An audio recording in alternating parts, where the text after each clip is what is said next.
অগোছালো একঘেয়ে মনের শান্তি টনিক শব্দকথার দ্বিতীয় গল্পের আসরে আপনাদের প্রত্যেককে জানাই সুস্বাগতম। আজ আপনাদের জন্য এমন এক বিপ্লবীকে নিয়ে কাহিনী, এমন এক বিপ্লবীর জীবন দর্শন বা তার জীবনের কাহিনী, তার জীবনের উত্থান পতন, তার জীবনের অনেক কিছু যা এখনো হয়তো আমাদের কাছে অধরা, অজানা এবং একটা রহস্যময় মিস্ট্রি হয়ে চলে আসছে বা রয়ে গেছে। সেরকমই কিছু আমরা খুঁজে বের করার চেষ্টা করব। রইল আপনাদের জন্য সত্যজিৎ অধিকারীর কলমে একলা নেতাজি। শুভ স্বাধীনতা দিবস প্রত্যেককে। সবাই গল্পটি শুনুন, জানান কেমন লাগলো, ভালো থাকুন, সঙ্গে থাকুন। Happy independence day once again. ধন্যবাদ।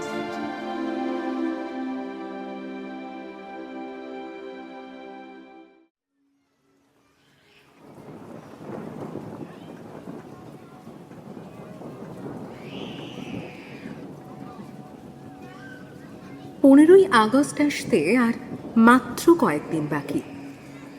চারদিকে পতাকা বিক্রি হচ্ছে, ছোট ছোট বাচ্চারা প্লাস্টিকের তেরঙ্গা হাতে দৌড়াচ্ছে, তাদের মুখে ফুটফুটে হাসি।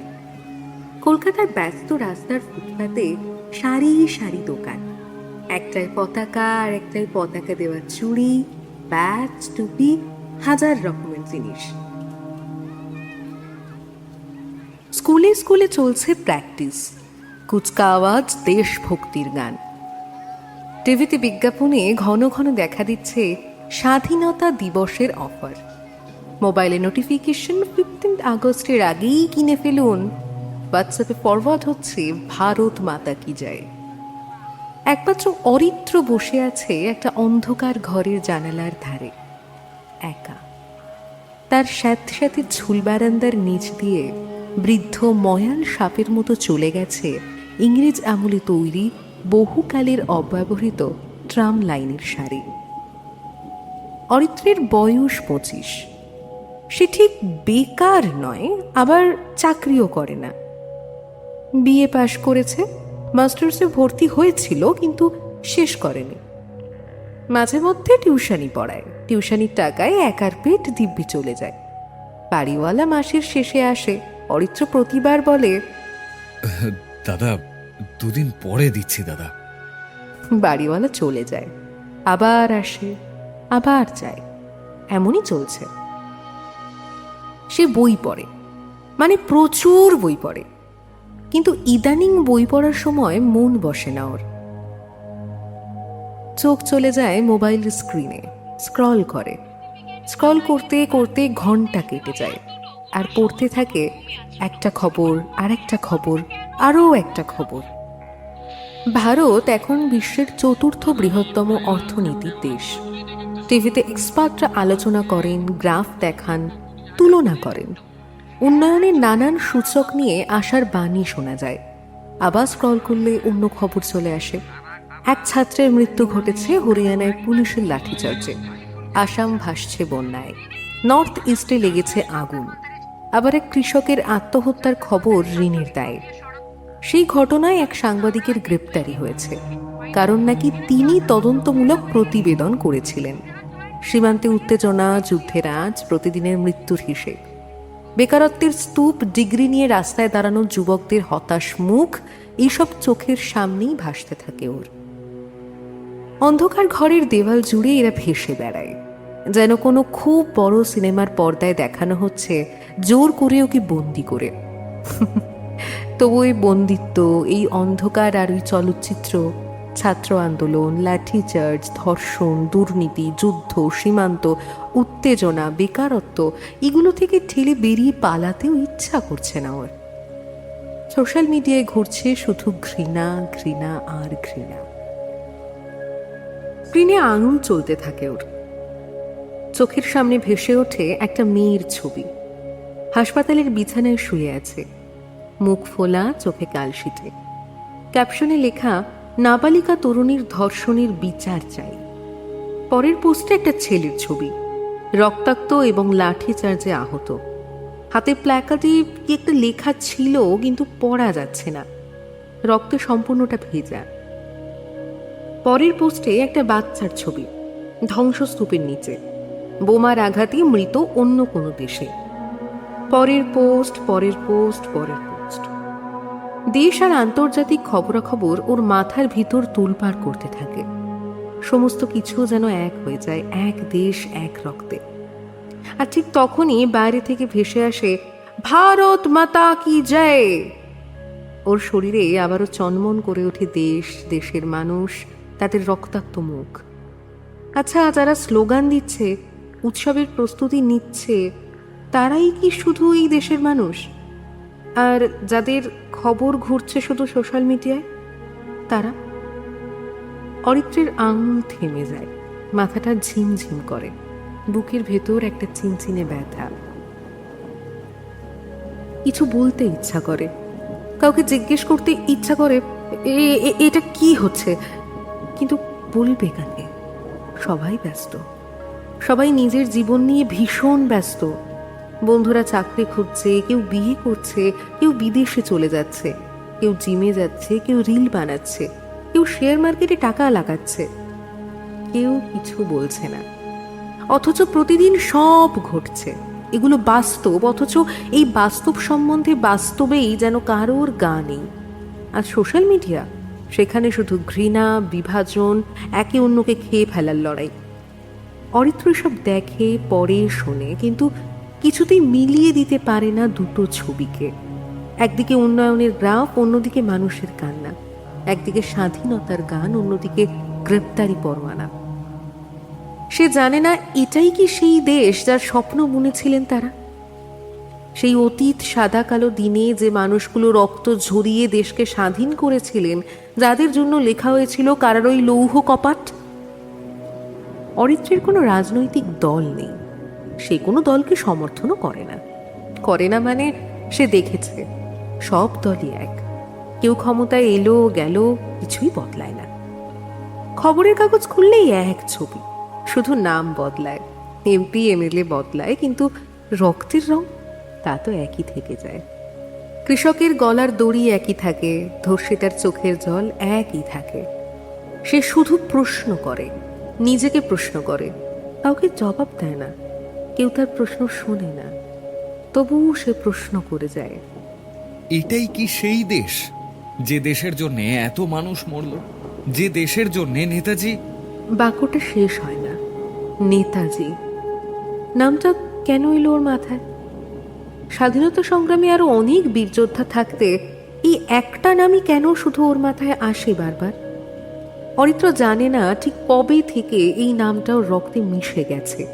হয়তো স্কুলে পড়ার দিন থেকেই। ও মনে করার চেষ্টা করে। টেক্সট বুকে একটা চ্যাপ্টার ছিল, আজাদ হিন্দ ফৌজ। মাস্টার মশাই পড়িয়েছিলেন। পরীক্ষায় প্রশ্ন এসেছিল, সুভাষচন্দ্র বসুর আজাদ হিন্দ ফৌজের ভূমিকা আলোচনা করো। অরিত্র অন্যদের মতোই ভরিয়েছিল 4 পৃষ্ঠা। নম্বর পেয়েছিল বেশ ভালো। তারপর ভুলে গিয়েছিল সবার মতো, যেমন সবাই ভুলে গেছে। কিন্তু ইদানিং নামটা মাথায় ঘুরপাক খায়। কেন? কেন এই নাম, এই মুখ, এই ছবি? সামরিক পোশাকে দাঁড়িয়ে আছেন একটা মানুষ, এক হাতে লাঠি, অন্য হাতে কিছু একটা ইশারা করছেন। চোখে চশমার ভিতরে চোখের তীক্ষ্ণ দৃষ্টি। মনে হয় যেন সরাসরি অরিত্রর দিকে তাকিয়ে আছেন, বলছেন, তুমি কি করছো? অন্যদের মতো তুমিও শুধু বসে বসে দেখছো? সে ঘুমের মধ্যে দেখে একটা বিদেশি জাহাজের ডেকে চুরুট অথবা সিগার লাগানো মুখে, মুখে চাপ চাপ দাড়িওয়ালা এক যৌবনোজ্জ্বল বাঙালি পুরুষের মুখ। সে হলফ করে বলতে পারে এই মুখ যে না দেখেছে সে কোনো বই, ম্যাগাজিন অথবা ইন্টারনেট, টিভির পর্দাই খোলেনি। তবে সে জানে ইনি তিনি, তার বাস্তব জীবন। মাসে কয়েকটা টাকা আয়, একটা ভাড়ার ঘর, একটা পুরনো মোবাইল, অসংখ্য বই, এই হলো তার সম্বল। সে কোনো রাজনৈতিক দল করে না, কোনো আন্দোলনের নেতা নয় যে তাকে নেতাজি সম্বন্ধে প্রয়োজনে সত্যি মিথ্যা মিলিয়ে মিশিয়ে বানিয়ে বলতে হবে। সে শুধু প্রশ্ন করে। যতই দেখে, শোনে, পড়ে, ততই তার মনে আরো প্রশ্ন জমা হয়। কেন এমন হচ্ছে? কোথায় গেল সেই স্বপ্ন? কারা ভাঙছে? অরিত্র মোবাইলটা ফেলে দেয় বিছানায়, উঠে দাঁড়ায়, জানালার বাইরে তাকায়। আকাশে পায়রা উঠছে, নিচের রাস্তায় ভিড়। আর বিকেল গড়িয়ে সন্ধ্যা হচ্ছে। কাল 15ই আগস্ট। পাড়ার ক্লাবে শেষ মুহূর্তের প্রস্তুতি চলছে। রাত 9টা পর্যন্ত রিহার্সাল হবে, তারপর সবাই ফিরবে বাড়ি, ঘুমোবে।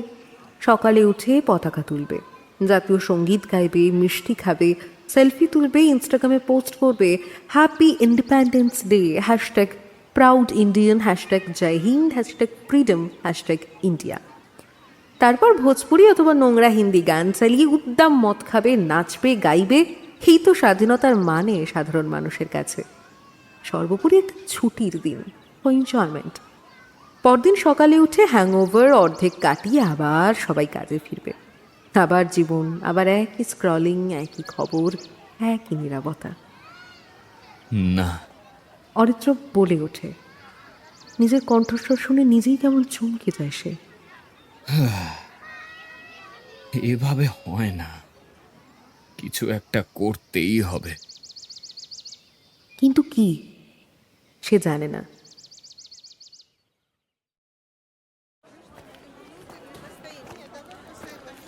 পরের দিন 15ই আগস্ট। অরিত্র বাড়ি থেকে বেরোয় সকাল সকাল। রাস্তায় পতাকা নেড়ে দল বেঁধে মানুষ যাচ্ছে, কেউ কেউ তার দিকে তাকিয়ে হাসছে। অরিত্রর হাতে কোনো পতাকা নেই, গলায় কোনো ব্যাজ নেই, তার পরনে সাদা পাঞ্জাবি, নীল জিন্স, পায়ে চটি। তাকে দেখলে বোঝা যায় না সে স্বাধীনতা দিবস উদযাপন করছে না অন্য কিছু করছে। আদতে সে যে কি করছে সে নিজেও জানে না। সে শুধু হাঁটছে। হাঁটতে হাঁটতে চলে আসে কলেজ স্ট্রিটে। কলেজ স্ট্রিটে হাজার হাজার বইয়ের দোকানগুলো আজও একই রকমভাবে দাঁড়িয়ে। পুরনো বইয়ের গন্ধ, নতুন বইয়ের গন্ধ, ধুলোর গন্ধ, কাগজ আর কফির গন্ধ মিশে রয়েছে আড্ডার গন্ধ আর বুদ্ধিজীবীদের বুদ্ধির গন্ধ। শহরের সবচেয়ে পুরনো জায়গাগুলোর এটা একটা। এই জায়গাটা কখনো বদলায় না। সরকার বদলায়, প্রজন্ম বদলায়, কলেজ স্ট্রিট বদলায় না। বইয়ের দোকানগুলো এখনও আছে। ফুটপাতে সারি সারি পুরনো বই, হলুদ হয়ে যাওয়া পৃষ্ঠা, ভাঁজ করা কভার। কেউ কিনছে, কেউ শুধু নেড়ে চেড়ে দেখছে, কেউ দরদাম করছে। অরিত্র হাঁটে, অন্যমনস্ক ভঙ্গিতে এক দোকান থেকে আর এক দোকানে যায়। কি কিনবে জানে না, কিছু কিনবে কি না তাও জানে না, শুধু হাঁটে। চোখ বুলিয়ে যাচ্ছে বইয়ের সারিতে। উপন্যাস, গল্প, কবিতা, ইতিহাস, দর্শন, রাজনীতি, জীবনী, কত বই, কত ভাষা, কত কথা। এত কিছু পড়ার আছে অথচ সময় নেই। জীবন শেষ হয়ে যাবে অথচ সব বই পড়া হবে না। এই চিন্তাটা অরিত্রর মাঝে মধ্যে হয়, আজও হচ্ছে। হঠাৎ তার চোখ আটকে যায় একটা জায়গায়। একটা বইয়ের কভারে হলুদের ওপর বাদামি আভা, কভারের ছবি, সামরিক পোশাকে একজন মানুষ, চোখে চশমার ভিতরে সেই দৃষ্টি তীক্ষ্ণ, ঠিক যেমনটা গতকাল মনে পড়েছিল। অরিত্র নিচু হয়ে বইটা হাতে নেয়। শিরোনাম Bose, the untold story of an inconvenient nationalist. প্রকাশক পেঙ্গুইন, বছর 2022। অ্যানি থিম সেঞ্চুরি, দাম 800 টাকা। অরিত্র বইটা হাতে নিয়ে উল্টে পাল্টে দেখে, তারপর চোখ যায় পাশের বইটায়। Conundrum, Subhas Bose life after death. আরেকটা বই, দ্য বোস ডিসেপশন ডিক্লাসিফাইড। আরেকটা নেতাজি। অন্য একটা গুমনামি বাবা और সরকারি ঝোট, হিন্দিতে লেখা। সবগুলোই প্রায় একই বিষয় নিয়ে, নেতাজির অন্তর্ধান এবং গুমনাবি বাবা আর সরকারের চাপা দেওয়া ফাইল, ষড়যন্ত্র, সত্য মিথ্যা, যা জানা গেছে আর যা জানা যায়নি। বইয়ের গায়ে লেখা এটি নতুনভাবে প্রকাশিত নথির ভিত্তিতে নেতাজির রাজনৈতিক দর্শন এবং জীবনের বিশ্লেষণ। দ্বিতীয় বইটি অর্থাৎ conundrum Subhas Bose life after death 2011 সালে প্রকাশিত। এই বইতে 1945-এর তাইহুকু বিমান দুর্ঘটনার পর থেকে তার জীবন সম্পর্কে বিভিন্ন তত্ত্ব, প্রমাণ এবং তদন্তের বিশ্লেষণ। গুমনামি বাবা এবং নেতাজির সম্ভাব্য টিকে থাকা সংক্রান্ত দাবিগুলো এবং সরকারি অবস্থানের তুলনামূলক আলোচনা। চতুর্থ বই অর্থাৎ দ্য বোস ডিসেপশন শ্রীধর মেনন এবং অনুজ ধরের যৌথ লেখনী। এই বইতে নেতাজি সংক্রান্ত শ্রেণীভুক্ত নথি এবং সরকারি রেকর্ডের আরও গভীর পরীক্ষা আছে। দোকানের বৃদ্ধ দোকানদার চেয়ারে বসে আছেন, পা ছড়িয়ে খাচ্ছেন চা। পরনে ধুতি পাঞ্জাবি, কপালে তিলক, চোখে চশমা। দেখে মনে হয় উনিও কোনো বইয়ের পাতা থেকে উঠে আসা কোনো মানুষ। হরিত্র যখন বইগুলো নেড়ে চেড়ে দেখছে, বৃদ্ধ চায়ের কাপ নামিয়ে রেখে বলেন, সবাই কেনে, তুমিও তুমিও একটা নিয়ে নাও বাবা। হরিত্র তাকায়। এই বইগুলো দেখবে মাসে মাসে অন্তত 15-20 জন এসে কিনে নিয়ে যায়, কিন্তু শেষ পর্যন্ত কেউ পড়ে না। কেন? পড়ে কি হবে বাবা? পড়ে তো আর কিছু করতে পারবে না। নেতাজি কি বলেছিলেন? তোমরা আমাকে রক্ত দাও, আমি তোমাদের স্বাধীনতা দেব। এখন এখন কেউ রক্ত দিতে চায় না, বই কিনে বাড়িতে সাজিয়ে রেখে দেয়, শোপিস। বন্ধুরা এলে দেখায়, দেখেছ দেখেছ নেতাজির বই পড়ছি। হ্যাঁ, এই আর কি। বৃদ্ধ আবার চায়ের কাপ তোলেন, চুমুক দেন। হরিত্র কিছু বলে না। 4টে বই একসঙ্গে তুলে নেয়, দাম জিজ্ঞেস করে। বৃদ্ধ দাম বলেন। হরিত্র পকেট থেকে টাকা বের করে দেয়। মাস মাইনের প্রায় সবগুলো নোট। বৃদ্ধ 50 টাকা ফেরত দেন। প্লাস্টিকের ব্যাগে বইগুলো ভরেও দেন। হরিত্র ব্যাগ হাতে হাঁটা শুরু করে। বাড়ি ফেরার পথে মাথায় ঘুরপাক খায় বৃদ্ধ দোকানদারের কথাগুলো। পরে তো আর কিছু করতে পারবে না বাবা। সত্যি সত্যি কি কিচ্ছু করা যায় না?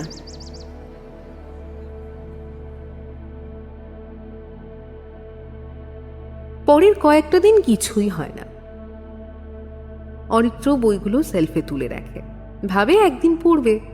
কবে পড়বে জানে না, আপাতত সেলফিই থাকুক। কিন্তু বইগুলো যেন তাকে ডাকে, বিশেষ করে রাতে। ঘুমানোর সময় বিছানায় শুয়ে চোখ বন্ধ করলে বইগুলোর নাম মাথায় ঘুরতে থাকে। বোস, কনন্ড্রাম, ডিসেপশন, গুমনামি বাবা, নেতাজি। একদিন রাতে সে ওঠে, ঘড়িতে তখন রাত 1টা হবে। শোবার ঘর থেকে বেরিয়ে বসার ঘরে আসে, সেলফ থেকে বোস দ্য আনটোল্ড স্টোরি বইটা নামায়। প্রথম পাতাটা খোলে, পড়তে শুরু করে। তারপর আর থামতে পারে না। পরের কয়েক সপ্তাহ কেমন যেন উড়ে যায়। দিন রাতের ফারাক মুছে যায়। ঘড়ির কাঁটা অর্থহীন হয়ে পড়ে। চায়ের কাপের পর কাপ চা শেষ হয়।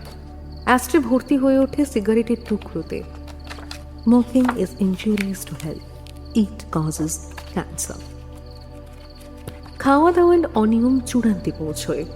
ঘুম নেই, সঙ্গে দাড়ি বাড়ছে আর চোখের নিচে পড়ছে কালি। চোখ লাল হয়ে উঠছে, কিন্তু পড়া থামছে না। সে পড়ছে, INA দিল্লি চলো, আজাদ হিন্দ সরকার, নেতাজির বক্তৃতা। 1945 সালের তাই হোক বিমান দুর্ঘটনার পর সরকারি তদন্ত আর প্রহসনের তত্ত্ব। বিভিন্ন কমিশন, যেমন শাহনওয়াজ কমিটি, খোসলা কমিটি এবং মুখার্জি কমিশনের কথা, যে ফাইলগুলো আজও প্রকাশ করা হয়নি, যে ফাইলগুলো নিয়ে কেন্দ্রীয় সরকার এখনো চুপ। রাশিয়া, জাপান, ব্রিটেন, সব দেশের ফাইল, কোথাও কিচ্ছু নেই। অথচ সবাই জানে কিছু একটা আছে, কিছু একটা গোপন করা হয়েছে। সেই জিনিসটা কি এবং কেন? এরপর অরিত্র পরে কনন্ড্রাম।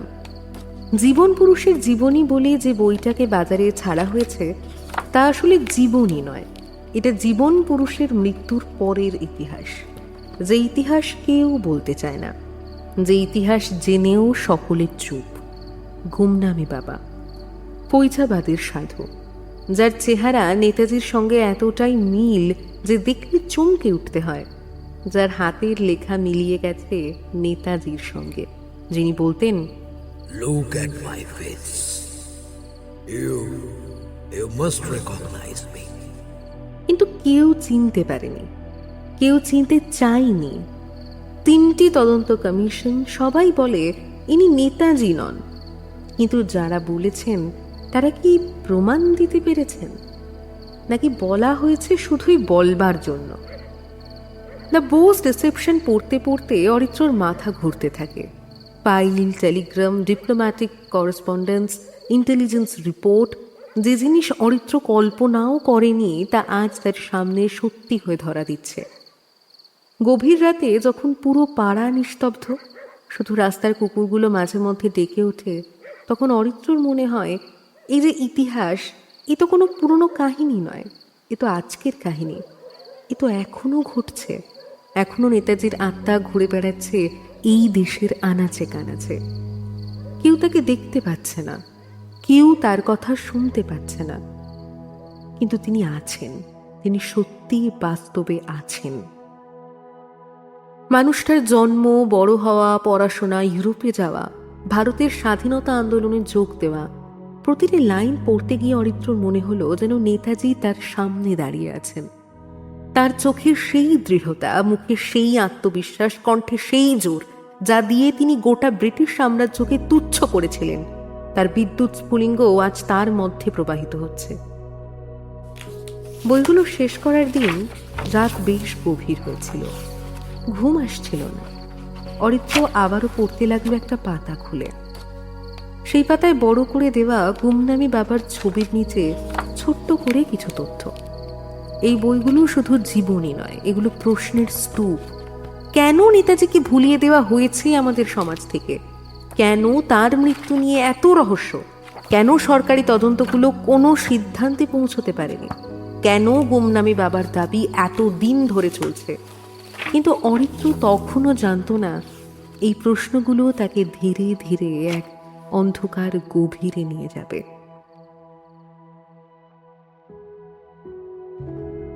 দিন কয়েক পরের ঘটনা।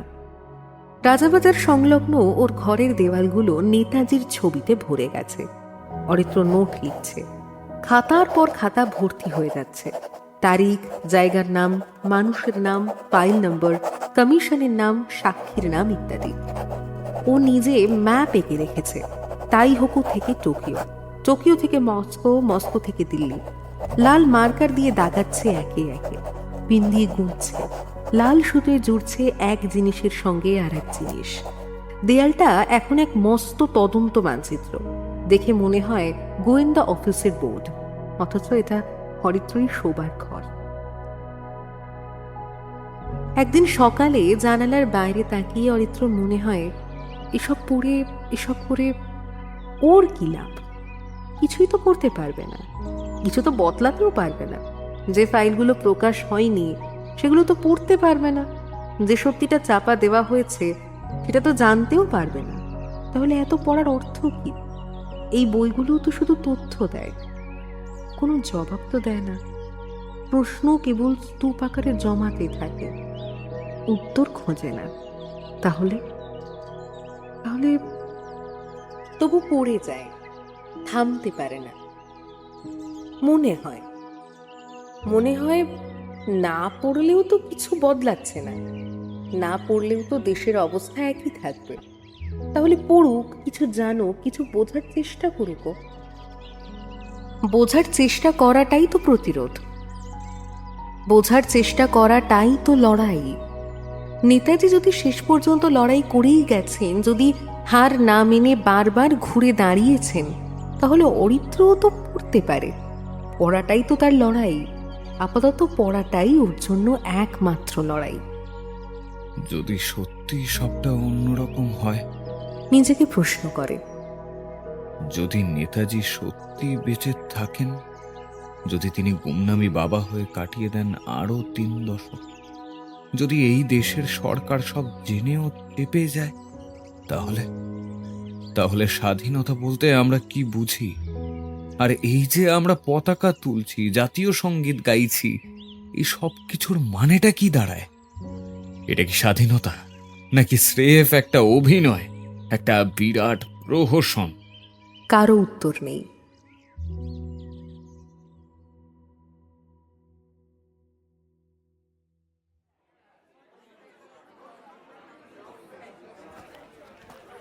কয়েক মাস যায়, এর মাঝে বই মেলা আসে। একদিন বইমেলায় অরিত্র বেখেয়ালে ঘুরছিল।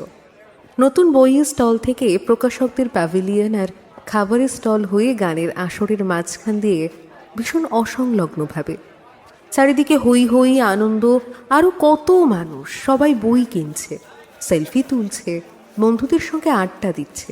অরিত্র কেবল হাঁটছিল, একা পাগলের মতো হাঁটছিল। এখানে আসার তার একটা উদ্দেশ্য ছিল। তার হাতে প্লাস্টিকের ব্যাগ, তাতে বেশ কিছু বই কিনেছে সে। ইতিহাস, রাজনীতি, জীবনী, আরও কিছু নেতাজি বিষয়ক বই। হঠাৎ একটা স্টলের সামনে এসে থেমে যায়। স্টলের উপর লেখা আনন্দধারা প্রকাশনী, আর নিচে বড় বড় অক্ষরে সুভাষ ফিরেছিলেন, এক সাংবাদিকের অন্তর্তদন্ত, লেখক কুনাল বোস। বইটা দেখে অরিত্রর চোখ স্থির হয়ে যায়। এটি সেই বই যা সম্প্রতি সব থেকে বেশি আলোচিত হয়েছে। একজন সাংবাদিক নেতাজির অন্তর্ধানের অন্দরমহলে ঢুকে যা দেখেছেন, যা জেনেছেন তাই লিখেছেন। বইয়ের কভারে নেতাজির ছবি, পেছনে আগুন, মনে হয় পুরো বইটাই যেন জ্বলছে। অরিত্র বইটা হাতে নেয়, ওর সারা শরীরে যেন আগুন খেলে যায়। উল্টে পাল্টে দেখে বইটার দাম 400 টাকা। পকেট থেকে টাকা বের করবে এমন সময় একটা গলার আওয়াজ ভেসে আসে। অটোগ্রাফ নেবেন? তাকিয়ে দেখে একটা টেবিলে বসে আছেন এক বৃদ্ধ, পরনে ফতুয়া, চোখে চশমা, মাথায় কাঁচা পাকা চুল। লোকটা প্রকাশনীর কেউ হবে হয়তো। সে তাকে অন্য খরিদ্দারের মতো ভেবেছে। স্টলের অন্যদিকে ক্রেতারা কুনাল বোসের অটোগ্রাফের জন্য ভিড় জমিয়েছে। অবশ্য আজকাল সেলফিটাই বেশি চলছে। অরিত্র কিছু না বলে এগিয়ে যায়। বৃদ্ধ তার দিকে তাকিয়ে মৃদু হাসেন। পড়বেন বইটা? হ্যাঁ। ভালো, জানাবেন কেমন লাগলো। এই লাইন ধরে এগিয়ে যান, অটোগ্রাফ পাবেন। অরিত্রর বুকের মধ্যে কেমন যেন করে ওঠে। সে হারিয়ে যায় ভিড়ের মধ্যে। অটোগ্রাফ না নিয়ে ফিরে আসে। সে পিছন ফিরে হাঁটা শুরু করে।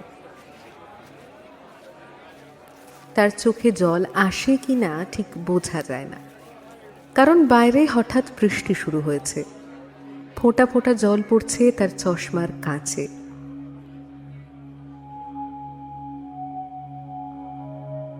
বাড়ি ফিরে 2 দিন রাত জেগে বইটা শেষ করে।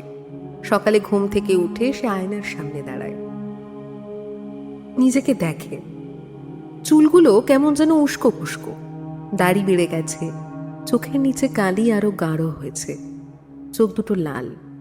কিন্তু তার মধ্যে একটা দীপ্তি আছে, একটা কিছু আছে যা আগে ছিল না। সে চুল আঁচড়ায়, চশমা পরে, আবার নিজেকে দেখে। আয়নায় যে মুখটা ভেসে উঠেছে তা কি অরিত্রর নাকি অন্য কারোর? কপালে কোথাও যেন একটা মিল, চোখের দৃষ্টিতে একটু যেন সাদৃশ্য, ঠোঁটের কোণে একটা তীক্ষ্ণতা যা আগে কখনো খেয়াল করেনি সে ধীরে ধীরে বলে ওঠে আয়নার দিকে তাকিয়ে, দিল্লি চলো। নিজের গলার আওয়াজটা যেন আজ একটু অন্য রকম ঠেকে, অন্য কারো গলা, যেন অনেকটা গম্ভীর। কিন্তু সেই আওয়াজ কি সে কোনোদিন শুনেছে? সেই গলা যেন বুকের ভেতর থেকে আসছে, পেটের গভীর থেকে উঠে আসছে, যেন অন্য কেউ রয়েছে ওর মধ্যে। অরিত্র নিজেই চমকে যায়, কিন্তু ভয় পায় না, বরং একটা অদ্ভুত শান্তি পায়। যেন এই কথাটা বলার জন্যই এতদিন ধরে অপেক্ষা করছিল সে, এতদিন ধরে বই পড়ছিল, এতদিন ধরে রাত জাগছিল। দিল্লি চলো, দিল্লি চলো। মাথার ভিতর ঘুরপাক খেতে থাকে ওর। পরের কয়েকটা দিন কেমন যেন গোলমেলে হয়ে যায় অরিত্রর। দিন আর রাত মিশে যায়। বই পড়ার ফাঁকে এসে মাঝে মধ্যে আয়নার সামনে গিয়ে দাঁড়ায়, নিজেকে দেখে। কখনো নিজেকেই চেনে, আবার কখনো চিনতেও পারে না। মনে হয় শরীরটা তার, কিন্তু শরীরের ভেতরে কে যেন বাস করছে। একজন যিনি অনেক দিন আগে হিমালয় পার হয়েছিলেন, সাগর পাড়ি দিয়েছিলেন, সিঙ্গাপুরে গিয়ে সেনাবাহিনী তৈরি করেছিলেন, যিনি বলেছিলেন দিল্লি চলো। এখন সেই মানুষটা যেন অরিত্রর ভেতর থেকেই বলছেন দিল্লি চলো। অরিত্রর মাথায় এখন সব সময় একটা কণ্ঠস্বর ঘুরতে থাকে, বক্তৃতা দেওয়ার সেই উদাত্ত কণ্ঠস্বর। তোমরা আমাকে রক্ত দাও, আমি তোমাদের স্বাধীনতা দেব। গভীর, দৃঢ়, প্রবল সেই কণ্ঠ। এটা কি অডিটরি হ্যালুসিনেশন, নাকি কল্পনা, নাকি আদর্শ, নাকি সত্যি কেউ কথা বলছে? অরিত্র জানে না, এটা জানারও দরকার নেই। গুরুত্বপূর্ণ হলো কণ্ঠটা যা বলছে তা সত্যি কিনা, আর সেটা তো সত্যি, এখনো সত্যি। স্বাধীনতা পাওয়া গেছে, কিন্তু স্বাধীনতার স্বপ্ন পূরণ হয়নি। স্বাধীনতার স্বপ্ন এখনো বয়ে নিয়ে বেড়াতে হচ্ছে রাস্তায় রাস্তায়। তাহলে কণ্ঠটা চলুক, কথা বলুক। অরিত্রর তো কিছু করার নেই, সে তো শুধু শুনছে, আর শুনতে শুনতে হাঁটছে, হাঁটতে হাঁটতে তৈরি হচ্ছে। এর আগে সোশ্যাল মিডিয়ায় অরিত্র এক বইয়ের লেখকের একটা ইন্টারভিউ দেখিয়েছিল। তাতে এক লেখক বলেছিলেন, আমি যখন প্রথমেই বিষয়ে কাজ শুরু করি আমাকে অনেকে বলেছিল এটা পাগলামি, কিন্তু আমি জানতাম ইতিহাসের সবচেয়ে বড় রহস্যগুলোর একটা এখানে লুকিয়ে আছে। বাইরের লোকেরা কি ভাবে? কিছু ভাবে না, কারণ বাইরের লোকেরা এখনো দেখেছে অরিত্রকে। অরিত্র নামের একটা 25 বছরের ছেলে, পাগলাটে, আর কি, আর কিছু নয়। এই তো, এতে ক্ষতি কি? ক্ষতি তো নেই, কিন্তু একটু যেন অন্যরকম ঠেকছে, একটু বেশিই পড়ছে, একটু বেশি ডুবে যাচ্ছে। পাগল নাকি? না, পাগল তো নয়। তাহলে তো যুক্তি দিয়ে কথা বলতে পারতো না, বুঝতেও পারতো না। আর অরিত্র এখন বেশ যুক্তি দিয়ে কথা বলতে পারছে, ফাইল নিয়ে কথা বলছে, কমিশন নিয়ে কথা বলছে। সেই অর্থে ওর মাথা এখনো খুব ভালো রকম পরিষ্কার। কিন্তু পরিষ্কার জিনিসও তো ভয়ঙ্কর হতেই পারে। পরিষ্কার জলও তো অনেক সময় তলায় শানিত ছুরি লুকিয়ে রাখে। একদিন সন্ধ্যায় সে বেরিয়ে পড়ে, কি সব জিনিসপত্র গুছিয়ে নেয়। কয়েকটা কাপড়, কয়েকটা বই, নোটবুক, নেতাজির একটা ছোট ছবি, মানিব্যাগে যে টাকা আছে তাই নিয়ে নেয়।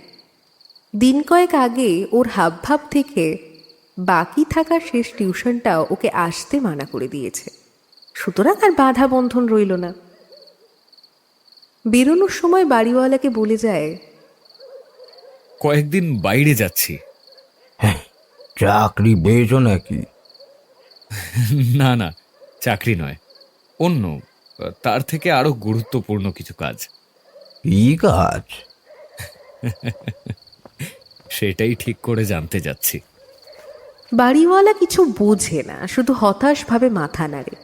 অরিত্র স্টেশনের দিকে হাঁটা দেয়। পথে দোকান থেকে একটা প্ল্যাকার্ড কিনে নেয়, সাদা কাপড়, তার উপর কিচ্ছু লেখা নেই। সে কলম বার করে নিজেই লিখবে। কি লিখবে?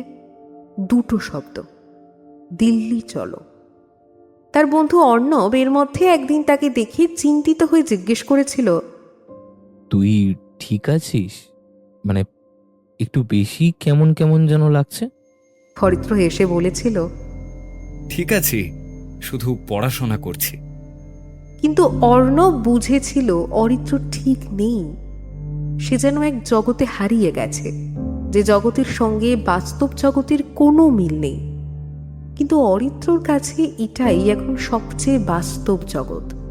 বইয়ের পাতায় সে নেতাজিকে দেখছে, শুনছে, বুঝছে। সঙ্গে তার বাস্তব জগতে সে উপলব্ধি করছে মানুষটাকে। আর এই বোঝা তাকে টানছে এক অন্ধকার পথে। সে জানে 1945 সালের 18ই আগস্ট তাইহুকু থেকে টোকিওর উদ্দেশ্যে রওনা হয়েছিলেন তিনি। বিমানে আগুন লাগে, দুর্ঘটনাও হয়, কিন্তু এই দুর্ঘটনার পর থেকেই শুরু হয় সবচেয়ে বড় রহস্য। সরকারি বক্তব্য অনুযায়ী নেতাজি মারা গেছেন, কিন্তু তাহলে কেন এতগুলো তদন্ত কমিশন, কেন এতগুলো বই, কেন এতগুলো রহস্যের তদন্ত, এত তত্ত্ব, কেন গুমনামে বাবার দাবি এতদিন ধরে চলছে? অরিত্র পড়েছে কনন্ড্রাম বইতে লেখা 1956 সালে একজন সাক্ষী দাবি করেছেন নেতাজিকে 1950 সালে তিনি কাশ্মীরে দেখেছেন। 1970-এর দশকে একজন সন্ন্যাসীকে নেতাজি বলে চিহ্নিত করা হয়েছিল, গুমনামি বাবা। 1990-এর দশকে আরও কিছু প্রমাণ পাওয়া গেছে বলে দাবি করা হয়। দ্য বোস ডিসেপশন বইতে লেখা আছে সরকারের কাছে শ্রেণীভুক্ত নথি আছে যা এখনো প্রকাশ করা হয়নি। বিভিন্ন সময়ে নথি প্রকাশের প্রতিশ্রুতি দেওয়া হয়েছে, কিন্তু শেষ পর্যন্ত কিছুই হয়নি।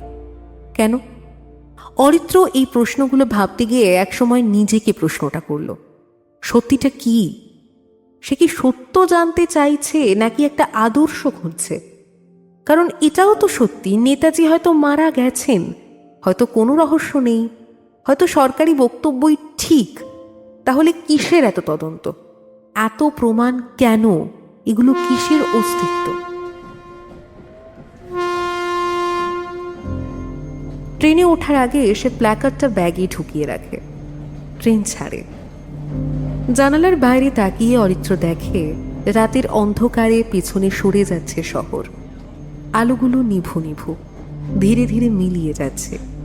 তারপর শুধুই অন্ধকার, অন্ধকার আর ট্রেনের শব্দ, ঝিকঝিক ঝিকঝিক ঝিকঝিক।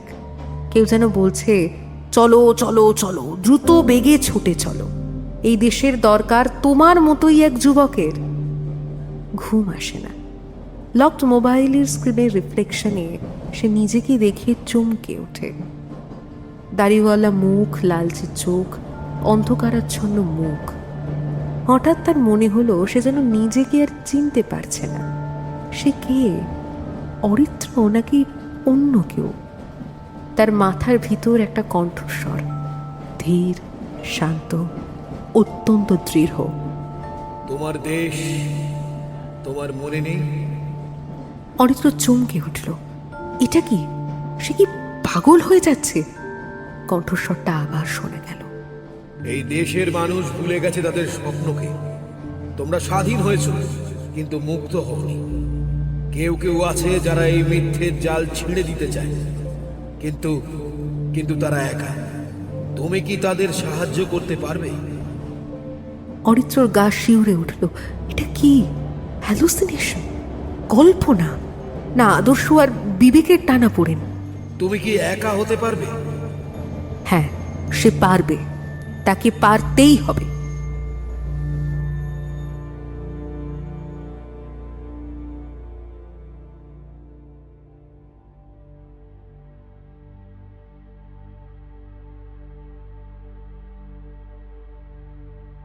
বিকেলে দিল্লি পৌঁছে স্টেশন থেকে বেরিয়ে সে হাঁটা শুরু করে।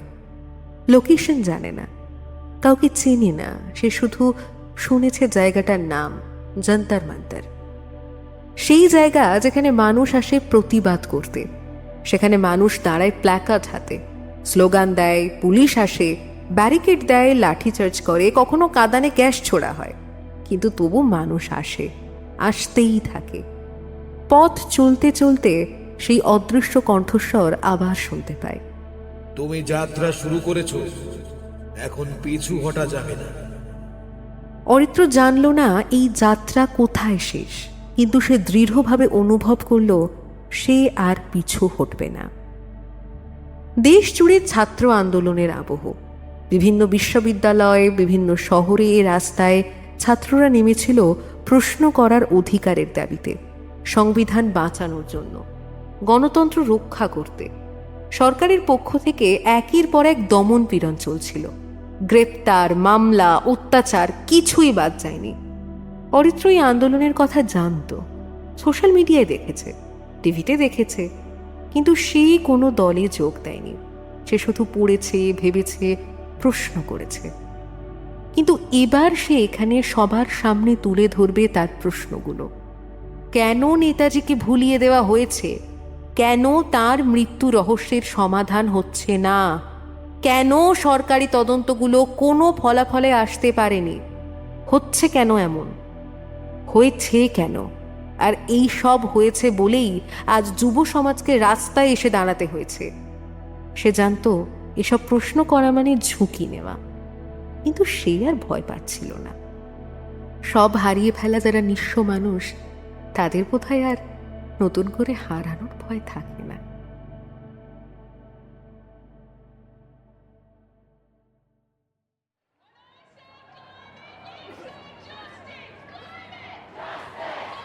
অরিত্র প্ল্যাকার্ডটা বার করে ব্যাগটা একটা পাশে রাখে।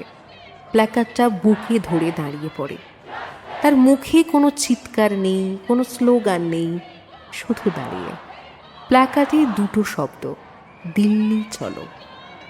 যন্তর মন্তরে তখন ভিড়, দেশ জুড়ে আন্দোলন, ছাত্র আন্দোলন চরম পর্যায়ে। একের পর এক ঘটনা ঘটছে। দিল্লি, মুম্বাই, কলকাতা, চেন্নাই, হায়দ্রাবাদ, বেঙ্গালুরু সব জায়গা থেকে ছেলেমেয়েরা রাস্তায় নেমে আসছে প্ল্যাকার্ড হাতে। সংবিধান বাঁচাও, স্বাধীনতা মানে প্রশ্ন করার অধিকার, পদত্যাগ চাই। অরিত্র সেই ভিড়ে মিশে গেল। সে তার বোর্ড উঁচু করে ধরল। তার চোখে যেন আগুন জ্বলছে। হঠাৎ এক সময় পুলিশ এলো। পরিস্থিতি বদলে গেল।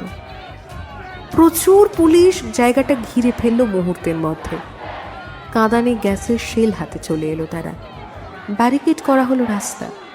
অতঃপর পুলিশের ব্যারিকেড, টিয়ার গ্যাস, ভয়ানক লাঠিচার্জ আর রক্ত। আহতদের টেনে হিঁচড়ে নিয়ে যাওয়া হচ্ছে ভ্যানে। তবু ছেলেমেয়েরা আসছে, আরও আসছে, আরও আরও। যতই পারো লোকে আরও করে আরও রুখে দাঁড়াবে।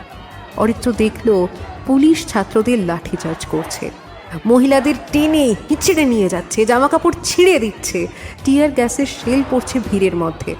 মানুষ চিৎকার করছে, কেউ পালাচ্ছে, কেউ লড়াই করছে, রক্তে ভেসে যাচ্ছে রাস্তা। অরিত্র দাঁড়িয়ে রইল, তার হাতে এখনো প্ল্যাকার্ড। সে চিৎকার করছে, দিল্লি চলো, স্বাধীনতা চাই। নেতাজি বলেছিলেন, রক্ত যখন দিয়েছি আরো দেব। এখনকার ছেলেমেয়েরা দিচ্ছে রক্ত আর চাইছে স্বাধীনতা। অরিত্রর প্ল্যাকার্ডটা সবার থেকে একটু আলাদা। চাকরি, দুর্নীতি, ধর্ষণ, গণতন্ত্র। অরিত্রর প্ল্যাকার্ডের স্লোগানটা কেমন যেন পুরনো। ৭১ বছর আগে স্লোগান আজকের ভিড়ে আবার শক্তি সঞ্চার করে। পুলিশের একজন তাকে লক্ষ্য করল। ৩-৪ জন এগিয়ে এলো তার দিকে। অরিত্রকে ধরে টানা হলো, বোর্ড কেড়ে নেওয়া হলো। তারপর শুরু হলো মার, বেধড়ক মার। একজন পুলিশ হিন্দিতে বলল, তুই কোন জাতের পাগল রে? স্বাধীন দেশে থেকে সরকারের খেয়ে সরকারের থেকে স্বাধীনতা চাইবি? তোকে দেখিয়ে দেবো, মালটা নিশ্চয়ই চীন অথবা পাকিস্তানের দালাল। অরিত্রের শরীরে অনেক জায়গায় আঘাত লাগলো, কিন্তু সে চুপ করল না। সে শুধু হাঁপিয়ে হাঁপিয়ে এক মনে বলছিল, স্বাধীনতা চাই, প্রশ্ন করার অধিকার চাই। অনেকক্ষণ পরে যখন অরিত্রকে থানায় নিয়ে যাওয়া হলো, সে অর্ধেক অজ্ঞান। তার শরীরে রক্ত, মুখে ক্ষত, পরনে ছেঁড়া কাপড়। তাতে কি? নেতাজিকেও তো জেলে ঢোকাতে হয়েছিল, তাকেও মারা হয়েছিল। তিনি থামেননি। সে কি পারবে?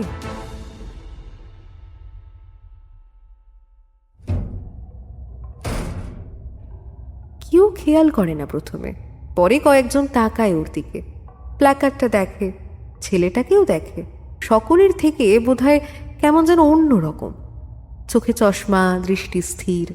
মনে হয় এই দুনিয়ার মানুষে নয়, মনে হয় যেন ইতিহাসের পাতা থেকে উঠে আসা কোনো চরিত্র। সেলের ভিতর একজন কাছে আসে, জিজ্ঞেস করে, ভাই, তুমি কি চাও? অরিত্র তাকায়, বলে, স্বাধীনতা। স্বাধীনতা? স্বাধীনতা তো আছেই। দেশ স্বাধীন হয়েছে 1947 সালে। তুমি কোন স্বাধীনতার কথা বলছো? যে স্বাধীনতার জন্যে নেতাজি লড়েছিলেন, যে স্বাধীনতায় মানুষ প্রশ্ন করতে পারে, যে স্বাধীনতায় কৃষককে গলায় দড়ি পড়তে হয় না, যে স্বাধীনতায় মেয়েরা নির্ভয়ে রাস্তায় নামতে পারে, যে স্বাধীনতায় একজন বিরোধী নেতাকে জেলে যেতে হয় না, যে স্বাধীনতায় একজন সাংবাদিক গ্রেপ্তার হয় না, যে স্বাধীনতা এখনো পাইনি, সেই স্বাধীনতা। লোকটা স্তব্ধ হয়ে যায়, কিছু বলে না, সরে দাঁড়ায়। বিকেল গড়াতে থাকে। আজ যন্তর মন্তরে পরিস্থিতি আরো ভয়ানক হয়। আরো বহু ছাত্র জেলে আসে। জেলের ভেতরটা অন্ধকার, স্যাঁতস্যাঁতে। ছোট একটা সেল, ঘেঁষাঘেঁষি করে অনেকগুলো মানুষ হয়েছে। সবাই কেমন যেন নির্বাক, মুখ। সেলের দেওয়ালে আগে থেকেই কিছু লেখা, নাম, তারিখ, বাণী। কেউ কবিতাও লিখেছে, কেউ লিখেছে মা আমি ভালো আছি, কেউ লিখেছে বিপ্লব দীর্ঘজীবী হোক। অরিত্র সেলের এক কোনায় বসে হাঁটু মুড়ে চোখ বন্ধ করে। তার মনে হতে থাকে এই জায়গাটা কি নতুন? না, সে যেন এই জায়গাটা চেনে, যেন সে আগেও এখানে ছিল। মিয়ানমারের মান্দালয় জেল, যেখানে এভাবেই বসেছিলেন একদিন নেতাজি, বেশ অনেকগুলো দিন ধরে। কত রাত একা কাটিয়েছেন, কিন্তু তিনি ভেঙে পড়েননি। তিনি চুপচাপ বসে থেকেছেন, লিখেছেন, পড়েছেন, পরিকল্পনা করেছেন। তারপর একদিন বেরিয়ে গেছেন। বেরিয়ে গিয়ে আবার লড়াই শুরু করেছেন। সেই একই ইতিহাস, একই চক্র। শুধু মানুষ বদলায়, জায়গা বদলায়, সময় বদলায়, কিন্তু লড়াইটা একই থাকে। অরিত্র উঠে দাঁড়ায়, দেওয়ালের কাছে যায়, পাথরের দেওয়ালে আঙুল দিয়ে লেখার চেষ্টা করে।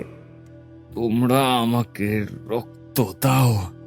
আঙুলের ডগা ঘষে যায় পাথরে, তবে লেখাটা স্পষ্ট হয় না। কিন্তু তাতে কিছু যায় আসে না। বাণীটা তো আর পাথরে লেখার জন্য নয়। বাণী লেখা থাকে বুকের ভেতর, রক্তের সাথে। পরের দিন আদালতে তোলা হলো অরিত্রকে। অনেক মামলা দায়ের হয়েছে তার বিরুদ্ধে, আইন অবমাননা, বিশৃঙ্খলা, সরকারি কাজে বাধা ইত্যাদি। অরিত্রর আইনজীবী ছিল না, সে একা। কিন্তু হঠাৎ একজন এলো দূতের মতো, তার পুরনো বন্ধু অর্ণব। অর্ণব একজন আইনজীবী, অরিত্রর সঙ্গে কলেজে পড়েছে। দুজনের মধ্যে বেশ ভালো সম্পর্ক ছিল, যদিও শেষ কয়েক বছরে যোগাযোগ নেই বললেই চলে। অর্ণব আদালতে এসে হঠাৎই অরিত্রর পক্ষে দাঁড়ায়। সে জামিনের আবেদন করে, জামিন পাওয়াও যায়। অর্ণবের সাথে সে ছোটবেলায় একসঙ্গে ক্রিকেট খেলেছে, স্কুলে গেছে, একসঙ্গে পরীক্ষায় পাস ফেল সব হয়েছে। কিন্তু তারপর অর্ণব সিরিয়াস হয়ে গেছে, পড়াশোনা করে ল পাশ করেছে, এখন প্র্যাকটিস করছে দিল্লিতে। মাঝে মাঝে কলকাতা গেলে 9 মাসে 6 মাসে দেখা হয় হয়তো, যেমন কদিন আগেই হয়েছিল। অরিত্র জীবন উল্টো, অর্ণব বাস্তববাদী। সে জানে কি করে বাঁচতে হয়, জানে কখন চুপ থাকতে হয়, কখন কথা বলতে হয়। তার মতে জীবন হলো হিসেবের খাতা, কতটা দিলে কতটা পাবে তার সম্পূর্ণ সঠিক হিসেবের ভর্তি। লাভ লস এটা হলো সত্যি আর আদর্শ। আদর্শ থাকা ভালো, কিন্তু আদর্শ খেয়ে পেট ভরে না, এই হলো অর্ণবের মতবাদ। জেল থেকে বেরিয়ে অরিত্র যখন অর্ণবের গাড়িতে ওঠে, তখন অর্ণব কিছু বলে না, গাড়ি চালায় চুপচাপ। কিছুক্ষণ পর রাস্তার ধারে গাড়ি থামায়, ইঞ্জিন বন্ধ করে অরিত্রর দিকে তাকায়। তার চোখে রাগ নয়, কষ্ট আছে, একরকমের হতাশা মিশে আছে। তুই কি একেবারেই পাগল হয়ে গেছিস? অরিত্র, তুই কি করছিস? অর্ণব জিজ্ঞেস করলো। অরিত্র উত্তর দিল না। আমি বুঝতে পারছি তুই একটা বিষয়ে অনেক বেশি ডুবে গেছিস, কিন্তু এভাবে চলবে না। দেশ বদলাতে গেলে আগে বাঁচতে হয়। অরিত্র তাকায় অর্ণবের দিকে, তার চোখে কিছুটা অবাক ভাব।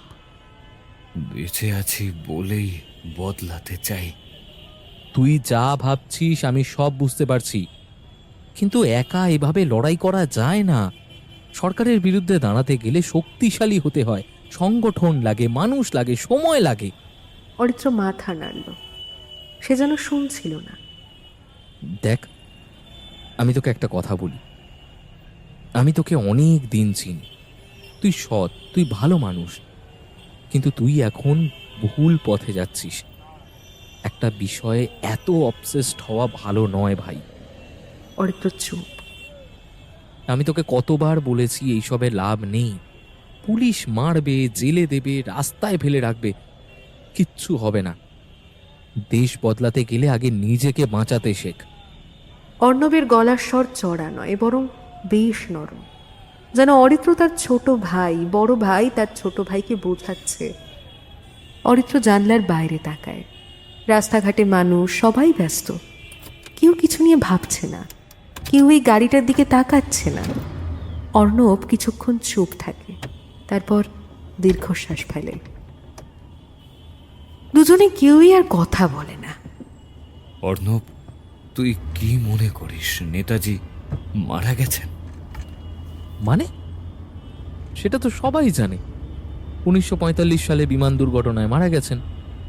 তাহলে কেন এত তদন্ত, কেন এত বই, কেন গুমনামি বাবার দাবি, কেন সরকারি নথি এখনো পর্যন্ত শ্রেণীভুক্ত, কেন কেন কেন সত্য লুকোনো হচ্ছে? অর্ণব কিছুক্ষণ চুপ করে রইল, তারপর বলল, অরিত্র, এইসব প্রশ্ন অনেকেই করেছে কিন্তু উত্তর পাওয়া যায়নি, হয়তো কখনো পাওয়াও যাবে না। কিন্তু তুই এর জন্য নিজের জীবন দিচ্ছিস, এটা ঠিক নয় ভাই। অরিত্র ঘুরে তাকালো, তার চোখে যেন আগুন জ্বলছে। অর্ণব, তুই যদি জানতিস তোকে একটা স্বপ্ন দেখানো হয়েছে, সেই স্বপ্নের দেশ যেখানে মানুষ সত্যি স্বাধীন, যেখানে কেউ প্রশ্ন করলে মরে না, যেখানে গণতন্ত্র শুধু কথায় নয় কাজেও লাগে, তাহলে তুই কি করতিস? অর্ণব কিছু বলল না। অরিত্র বলল, আমি সেই স্বপ্নটাই দেখছি, আর সেই স্বপ্ন দেখানোর জন্যে আমি একা হতে রাজি আছি। সেই রাতে অরিত্রকে বাড়ি নিয়ে গেলেও সে আর থাকল না, সে চলে গেল একা। অর্ণব বাধা দিল না, সে শুধু দেখল অরিত্রর দিকে। সে একা, অথচ কি দৃঢ় তার সেই চলে যাওয়া। এরপর মাসখানেক কেটে যায়। অরিত্র বাড়ি ফিরেছে কলকাতায়। সে আর আগের মতো নেই, এখন সে আরো চুপ, আরো গম্ভীর, কেমন যেন বদলে গেছে। আগে আড্ডা দিত কফি হাউসে, এখন যায় না।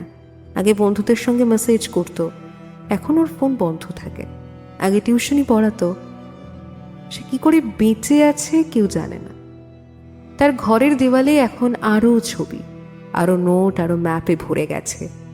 ঘরটাকে আর ঘর বলে মনে হয় না, মনে হয় যেন একটা আর্কাইভ বা একটা গোয়েন্দার সেল। অরিত্র বসে থাকে একা, চোখ বন্ধ করে, কখনো ঠোঁট নড়ে, কি বলছে কেউ বোঝে না। কখনো চুপচাপ বসে থাকে ঘন্টার পর ঘন্টা। তার বন্ধুরা আসে, দেখে যায়, কেউ বলে ডাক্তার দেখানো উচিত, কেউ বলে সাইকিয়াট্রিস্টের কাছে নিয়ে চল, কিন্তু কেউ কিছু করে না। আসলে কিছু করার মতন অবস্থা নয়। অরিত্র যদি চিৎকার করত, ভাঙচুর করত, আত্মহত্যার হুমকি দিত, তাহলে বোঝা যেত পাগল হয়েছে। কিন্তু অরিত্র তো কিছু করছে না, সে শুধু বসে আছে, ভাবছে আর পড়ছে। এতে কেউ কিছু বলতে পারে না। পড়া তো অসুখ নয়, ভাবা তো অপরাধ নয়। এর মধ্যে একদিন অর্ণব ফোন করে, ফোন রিসিভ হয় না। মেসেজ করে, কেমন আছিস? উত্তর আসে না। একদিন অর্ণব নিজে আসে, দরজা খোলা, ভেতরে ঢোকে। ভেতরে কোনো সাড়া নেই। খোঁজ নেওয়ার পর একজন প্রতিবেশী বলে, কাল রাতে উনি বেরিয়েছেন ব্যাগ নিয়ে, মনে হয় কোথাও গেছেন। এরপর ওর আর কোনো খোঁজ পাওয়া যায় না। ফেসবুকে ডিঅ্যাক্টিভেট করা আইডি, ইমেল আনচেকড, কেউ জানে না কোথায় গেল। পাড়ার লোকজন প্রথম দুদিন আলোচনা করলো, একটা পোস্ট ফেসবুকে ঘুরছিল কদিন, তারপর অ্যাজ ইউজুয়াল সবাই ভুলে যায়।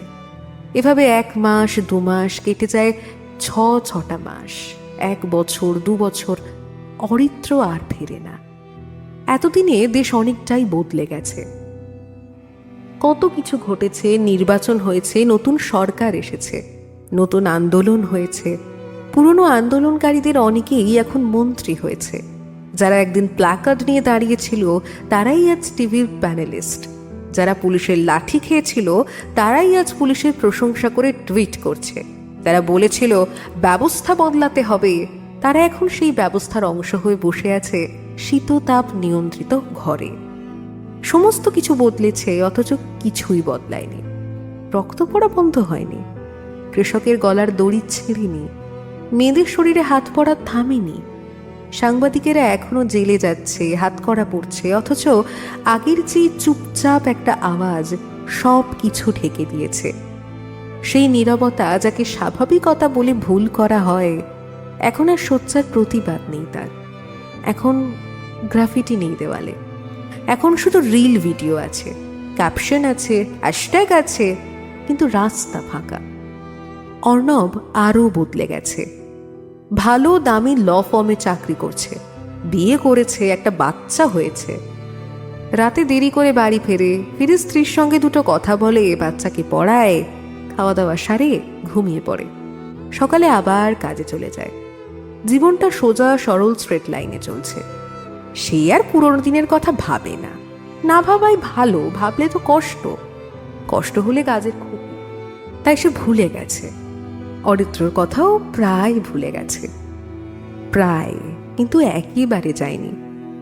কখনো কখনো রাতে ঘুমানোর আগে পুরনো বন্ধুর মুখটা ভেসে ওঠে, সেই রক্তচক্ষু, সামরিক পোশাকের মতো সাদা পাঞ্জাবি, হাতে প্ল্যাকার্ড, চোখের কোণে এক ফোঁটা জল। অর্ণব চোখ বন্ধ করে। কোথায় গেলি রে ভাই?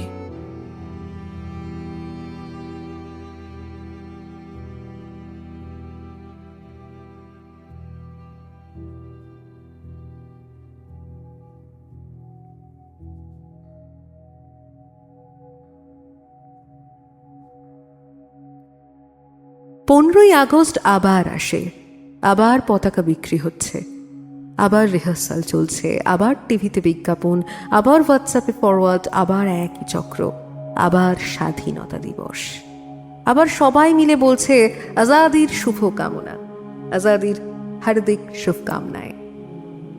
অর্ণবের অফিসে পতাকা তোলা হয়, সবাই সেলফি তোলে, হালকা জল খাবার হয়, অর্ণবও হাসে। মনটা খারাপ, কেন খারাপ ঠিক বোঝে না। দুপুরের পর তার আর মন ভালো লাগে না, মন চাই একটু বাইরে যেতে। কোথাও যেতে ইচ্ছা করে না, তবু পা চলে যায় যন্তর মন্তরের দিকে। বিকেল হয়েছে আজও জমায়েত তেমন নেই, তবে কয়েকজন নিরাপত্তা রক্ষী আছে, কিছু দর্শনার্থীও ভিড় করেছে। কেউ ঘুরছে, কেউ বেঞ্চে বসে আড্ডা দিচ্ছে। পুরনো জায়গাটা চেনা যায় না, পুরনো আন্দোলনের ছাপ মুছে গেছে অনেক দিন। এখন এটা সরকারি পার্কের মতো, পরিষ্কার গোছানো। একটা বড় বোর্ডে লেখা, এখানে গণতান্ত্রিক প্রতিবাদ নিষিদ্ধ। লেখাটা ইংরেজি, হিন্দি এবং আরও বেশ কয়েকটা ভাষায়। নতুন সরকারের কীর্তি এটা। অর্ণব হাঁটছে, সাদামাটাভাবে ঘুরছে, কেমন একটা অস্থিরতা ঘিরে ধরছে ওকে। কিন্তু তখনই তার চোখ আটকে যায় একটা মূর্তির মতো দাঁড়িয়ে থাকা জিনিসে, দূরে যন্তর মন্তরের একেবারে শেষ প্রান্তে। একটা মানুষ দাঁড়িয়ে আছে চুপচাপ, পরনে সাদা পাঞ্জাবি, পায়ে ছেঁড়া একটা জুতো, হাতে দুটো প্ল্যাকার্ড ধরা, এক হাতে লেখা দিল্লি চলো, অন্য হাতে তোমরা আমাকে রক্ত দাও, আমি তোমাদের স্বাধীনতা দেব। লোকটার মাথার চুল উস্কো খুস্কো, ধবধবে সাদা কাপড়, চোখ দুটো কেমন যেন শান্ত কিন্তু গভীর, যেন অনেক কিছু দেখেছে সে জীবনে। মুখে কোনো অভিব্যক্তি নেই, শুধু ঠোঁটের কোণে এক চিলতে হাসি, যেন কিছু বলছে, কিন্তু কাউকে বিশেষ উদ্দেশ্য নয়, যেন অনেকটা নিজেকে, আবার নিজের ভেতরের কাউকে। কিছু লোক জড়ো হয়েছে তাকে ঘিরে, কেউ ভিডিও করছে, কেউ হাসছে, কেউ বলছে পাগল হবে হয়তো, কেউ রিল বানাচ্ছে। Look at this madness. ব্যাকগ্রাউন্ডে জনপ্রিয় হিন্দি গান বসাচ্ছে, ক্যাপশনে লিখছে মদন যে Netaji, hashtag crazy, hashtag independence day, hashtag Delhi চলো, হ্যাশট্যাগ নেতাজি। অর্ণবের পা থমকে যায়, বুকের ভেতরটা কেমন করে ওঠে ওর, চোখের সামনে ঝাপসা হতে থাকে। এতদিন পর, এত বছর পর এই এই এই ছেলেটা, সরি, এখন অর্ধবয়সী লোক, এক ক্লান্ত, জীর্ণ, অদ্ভুতভাবে দীপ্তিময় ব্যক্তিত্ব, কিন্তু তার চোখ, একই চোখ, সেই একই দৃষ্টি। জীবনে অনেক কিছু বদলে গেছে, কিন্তু এই মানুষটা বদলায়। অর্ণব ভিড় ঠেলে এগিয়ে যায়, অরিত্রর সামনে দাঁড়ায়, কিছু বলতে পারে না, গলা বুঝে আসে ওর, চোখে জল জমতে থাকে। অরিত্র তাকায়, অর্ণবকে চিনে, কিন্তু কোনো চমক নেই, কোনো পরিচয়ের চমক। কোনো আবেগের বহিঃপ্রকাশও নেই, তবু ধীরে ধীরে হাসে, একটা প্রশান্ত প্রায় আধ্যাত্মিক হাসি। তারপর বলে ওঠে, সবাই চলে গেল। গলার আওয়াজটা ফিসফিসানির মতো শোনায়, যেন চাপা দীর্ঘশ্বাস। অর্ণবের চোখ দিয়ে জল গড়িয়ে পড়ে। সে জানে এর উত্তর কি, কিন্তু বলতে পারে না। আসলে বলার কি আছে? সবাই চলে গেছে। যে আন্দোলন হয়েছিল তা থেমে গেছে।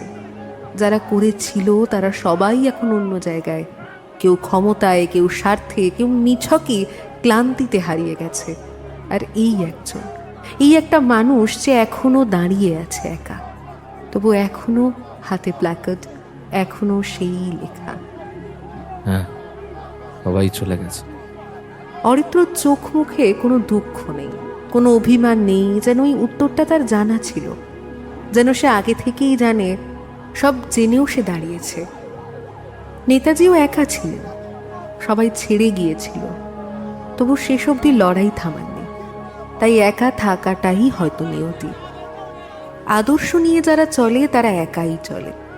তাদের সঙ্গী হয় শুধু ছায়া আর প্ল্যাকার্ড, আর বুকের ভেতর জ্বলতে থাকা আগুন, যে আগুন কেউ দেখতে পায় না। তাহলে শুরু করা যাক।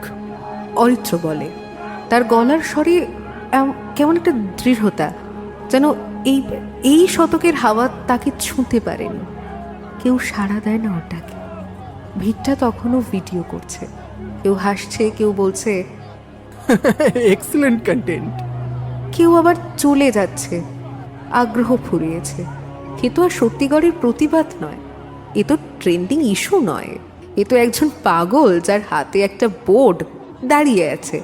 কার এটা নিয়ে মিম বানাবে, ফেসবুকে শেয়ার হবে, তারপর ভুলে যাবে সবাই। As simple as that. অর্ণবের চোখ দিয়ে জল গড়িয়ে পড়ছে অবিরাম। পায়ের পাতা যেন মাটিতে গেঁথে গেছে।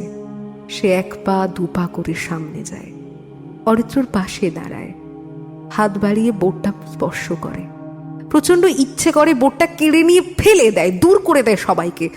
এই মানুষটাকে বাঁচানোর জন্য ঘরে নিয়ে যায়, স্নান করায়, খাওয়ায়, পুরনো জীবনে ফিরিয়ে আনে।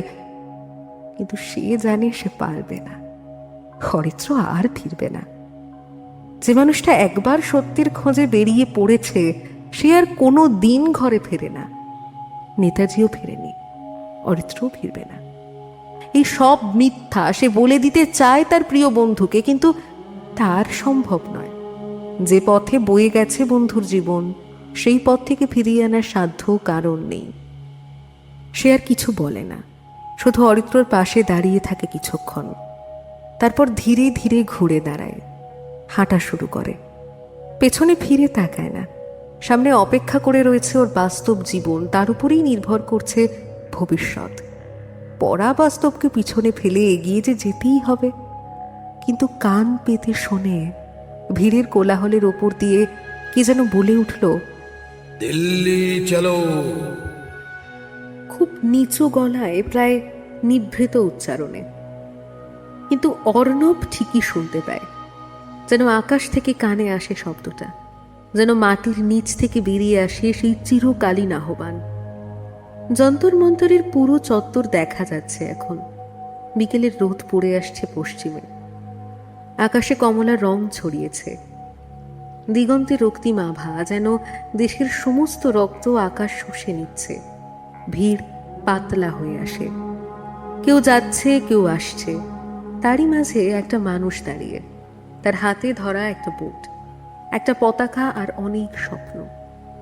পতাকাটা কাগজের, কখন কিনেছিল কে জানে, একটু ছেঁড়া, তবু রং এখনো উজ্জ্বল, গেরুয়া, সাদা, সবুজ। চক্রটা একটু বাঁকা হয়ে গেছে, তবু ঘুরছে। স্থির তো কিছুই থাকে না। আর হাজার হাজার মানুষ মোবাইল তুলে ভিডিও করছে, ছবি তুলছে, আপলোড হচ্ছে, শেয়ার করছে, কমেন্ট করছে, হ্যাশট্যাগ দিচ্ছে, hashtag Jantar Mantar, hashtag independence day, hashtag Netaji returns, hashtag street vibes, hashtag emotional. কিন্তু কেউ থামছে না, কেউ পাশে দাঁড়াচ্ছে না, কেউ জিজ্ঞেস করছে না, তোমার নাম কি, বাড়ি কোথায়, আচ্ছা তুমি একা কেন, তোমার জন্য আমরা কি করতে পারি কিছু? না, কেউ করছে না। সূর্য ডুবে যায় ধীরে ধীরে। যন্তর মন্তরের বাতিগুলো জ্বলে ওঠে। লাল পাথরের দেওয়ালগুলো অন্ধকারের ঢাকা পড়ে যায়। শুধু দূরে সংসদ ভবনের আলো জ্বলজ্বল করে, আর এইদিকে অন্ধকার বাড়ে। কিছুদিন আগেও যন্তর মন্তরে প্রতিবাদ হতো, এখন সবাই চুপ। একজন দাঁড়িয়ে, একা একলা, প্ল্যাকার্ড দুটো বুকে চেপে ধরে। কি ভাবছে কেউ জানে না। হঠাৎ বাতাস বয়, পতাকাটা উঠতে থাকে। দিল্লি চলো শব্দটা যেন বাতাসে ভাসতে থাকে, যেমন ভাসে ধুলো, ভাসে স্মৃতি। যেন কোথাও কেউ যেন বলছে, আমাদের লড়াই এখনো শেষ হয়নি। বাতাসে কথাটা কানে আসে কিনা বোঝা যায় না, তবে বোটটা কাঁপে, পতাকাটা পতপত করে উঠতে থাকে। কেউ কি বুঝতে পারে এই নিরবিচ্ছিন্ন পতপতনই শুধু কাপড়ের নয়, এই ইতিহাসের? এই যে ইতিহাসেরই ধ্বনি যা কখনো থামে না। দেখতে দেখতে লোকগুলো চলে যায়, ভিড় নেই, শুধু দূরে একটা নিরাপত্তা রক্ষী দাঁড়িয়ে। সে কিছুক্ষণ পর তাকাচ্ছে আর ভাবছে, এই পাগলটা এখনো দাঁড়িয়ে কেন? কিন্তু সে জানে না এই দাঁড়িয়ে থাকাটাই ইতিহাস মনে রাখার উপায়, আর সব কিছু ভুলে যাওয়ার জন্য তৈরি। কিন্তু কিছু মানুষ, কিছু জিনিস ঠিকই মনে রাখে। বইয়ের ভিতর থাকে, বুকের ভিতর থাকে, রক্তের ভিতর থাকে। তাদের মুছে ফেলা যায় না, তাদের কখনো হারিয়ে যেতে দেওয়া উচিত নয়। অন্ধকার গাঢ় হয়। অরিত্র একা, চারপাশে শুধু নতুন দিল্লির রাত, উদাসীন, ব্যস্ত, নির্লিপ্তভাবে গভীর হতে থাকে। গাড়িগুলো উড়ালপুলের উপর দিয়ে শাঁ শাঁ করে চলে যাচ্ছে। কারো সময় নেই ফিরে তাকানো। আর অর্ণব, সেও চলে গেছে নিজের বাড়ি, কিন্তু মনে মনে জানে এবার আর অরিত্রকে ফিরিয়ে আনা যাবে না, আনার দরকারও নেই। অরিত্র যেখানে আছে সেখানে তাকে থাকতে দাও, নিজের সত্যে, ওর নিজের লড়াইয়ে। কিন্তু না, সত্যি কি সত্য শেষ হয়ে যায়, নাকি এক আগুন থেকে জ্বলে ওঠে আর এক আগুন? অন্ধকার রাতের নির্জনতায় অরিত্র যখন জং ধরে যাওয়া দিল্লির রাস্তায় প্ল্যাকার্ড দুটো বুকে চেপে স্থির দাঁড়িয়ে আছে, তখন কিছু পদশব্দ শোনা যায়। ভিড় ভেঙে চলে যাওয়া শহরের ভিড়ে কেবল তামাশা দেখতে নয়, ধীর পায়ে এগিয়ে আসছে একটি বছর 25-এর তরুণের দল। তাদের চোখে মুখে কোনো উপহাস নেই, আছে এক গভীর অনুসন্ধিৎসা আর অঙ্গীকার। অরিত্র ঠিক সামনে এসে দাঁড়ায় 4-5 জন ছেলে মেয়ে। তাদের দলনেতা 25 বছরের এক যুবক অরিত্রর দিকে সোজা তাকিয়ে বলে। অরিত্র ধীরে ধীরে চোখ তোলে। বহু বছরের নিঃসঙ্গতার পর এই প্রথম তার সামনে কোনো ক্যামেরা বা উপহাস ছাড়া কেউ এসে দাঁড়ায়। কারা এসে দাঁড়ায়? তোমরা কি চাও এখানে? কেন এসেছো আমার কাছে? সত্যিটা জানতে। সত্যিটা জানার অধিকার আমাদের সবার আছে। হয়তো সেই সত্যিটা এমন কিছু যার পেছনে লুকিয়ে আছে একাধিক বিশ্বাস বদলে যাওয়ার ভয়। শুধু কি তাই? যেখানে লুকিয়ে আছে আমাদের মাঝে বিদ্রোহের আসল আগুন তৈরি করার কাণ্ডারির গুমনামি হয়ে যাওয়ার আসল কারণ, সেইটুকু জানার অধিকার আমাদের সবার আছে। কথাটা শুনে মুহূর্তের জন্য বাতাস থমকে যায়। অরিত্রর বুকের ভেতর যেন এক যুগ পুরনো আগ্নেয়গিরি আবার কেঁপে ওঠে। বহু বছর পর সে তার প্রশ্নের উত্তর নয়, অন্তত প্রশ্নের সহযোগী, সহযাত্রী খুঁজে পেয়েছে। সে শান্ত চোখে ছেলেটির দিকে তাকায়। তোমার নাম? অগ্নিভ। অগ্নিভ বসু। অগ্নিভ বসু নামটা শোনার পর অরিত্রর ঠোঁটের কোণে এক চিলতে অদ্ভুত প্রচ্ছন্ন মৃদু হাসি ফুটে ওঠে। সেই হাসিতে আর কোনো নিঃসঙ্গতা নেই, কোনো হতাশা নেই, আছে এক মশাল থেকে অন্য মশাল জ্বালানোর নিঃশব্দ তৃপ্তি। অরিত্র ধীরে ধীরে তার এক হাতের প্ল্যাকার্ডটা, যাতে লেখা দিল্লি চলো, অগ্নিভর দিকে বাড়িয়ে দেয়। অগ্নিভ কোনো দ্বিধা ছাড়া দুহাত বাড়িয়ে তা গ্রহণ করে। জংধরা রাতের অন্ধকারে দুজোড়া চোখ জল জল করে ওঠে। পিছনে উড়ালপুরের ব্যস্ত শহরের বাতিগুলো জ্বলছে, আর এই অন্ধকারে নতুন এক ইতিহাসের জন্ম হচ্ছে। তবে কি? নমস্কার। শেষ হলো শব্দকথা অফিসিয়ালের দ্বিতীয় গল্পের আসরের আজকের নিবেদন সত্যজিৎ অধিকারীর কলমে একলা Netaji. Happy independence day to all of you. কেমন লাগলো জানাতে ভুলবেন না নিচে থাকা কমেন্ট বক্সে। ভালো লাগলে শেয়ার, কমেন্ট, সাবস্ক্রাইব করে আমাদের পাশে থাকবেন। ভালো থাকবেন, ভালো রাখবেন। ধন্যবাদ। শুভরাত্রি।